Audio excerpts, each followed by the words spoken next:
a process that you can actually visually see the starting sketches of Ariel, Lightning, Simba, and you actually can see them going from black and white images throughout to color. But we never get you to the finished product here. This is all about the concept art and concept and imagination of what it takes to create the story. We're going to be immersing you in the story as soon as you walk out of Animation Hall.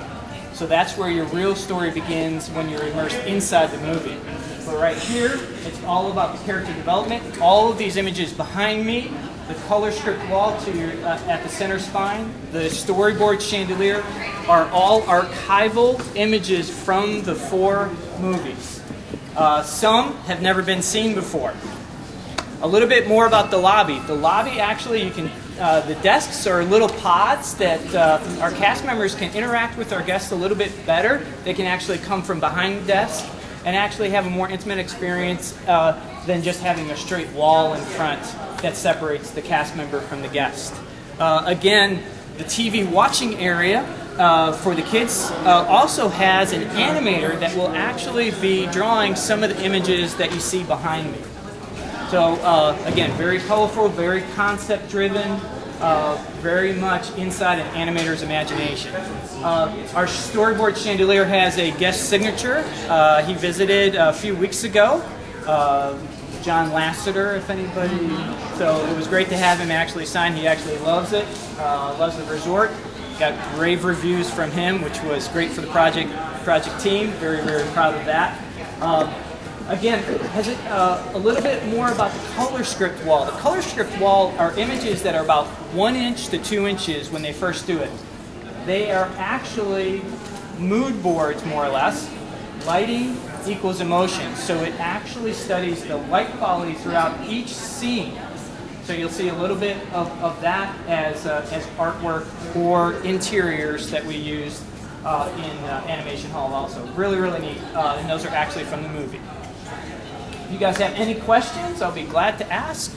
And questions? This kind of reminds me of the animator's palette on the ships. Was there any crossover of ideas, or was it just kind of serendipitous that you did the concept art thing on the ships and then kind of carried that over to a resort? It was 2 different projects and 2 different kind of theories associated with it. But yes, concept art at Animator's Palette and concept art here, yes, of course. Our roots are tied into animation and that sort of love of creating that film. So definitely a tie. That's where we've all come from a Disney standpoint. How many hours did it take to go through the archives and pick out the photos? There was you can imagine the selection that we had to choose from, which was incredible. How, you know, they laid them out on the table for us. We definitely had a lot of problems choosing the right ones.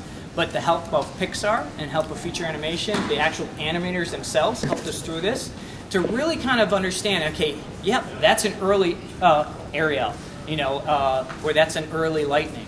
So they actually really helped us understand the timeline associated with it, and we were able to help choose these pieces. How did you pick the 4 films? It was really, really hard. You can imagine the library that we had to choose from. These films, again, are strong. They tug at our heartstrings, and our guests really enjoy these films. So it was very tough to narrow it down to just these 4.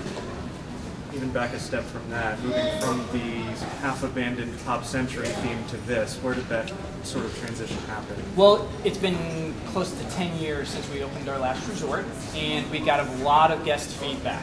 And they really wanted that immersive storytelling that we're so good at. They wanted more of it. So this resort gives the opportunity not only for our guests to enjoy that immersive story inside the parks, they can actually enjoy that throughout their stay.